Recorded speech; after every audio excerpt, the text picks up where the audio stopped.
அருள் செய்து கொள்வானாக. மீதம் இருக்கிற நாட்களில் பகல் காலத்து நோன்புகளையும் இரவு காலத்து வணக்கங்களையும் இன்ன பிற அமல்களையும் நிறைவாக செய்வதற்கான பாக்கியத்தை தந்தருள்வானாக.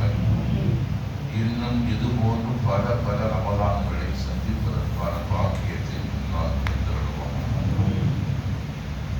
கண்ணியத்திற்குரிய சகோதரர்களே, இன்றைக்கு 2 செய்திகள், எதை பேசுவது எதை விடுவது என்பது ஒரு பெரிய போராட்டம். இன்றைக்கு சூரத்து யூசுப் ஓதப்பட்டிருக்கிறது. அதிலே அல்லாஹ்வுக்கு சுப்ஹானஹு வ தஆலா நிறைய படிப்பினைகளை வைத்திருக்கிறார்.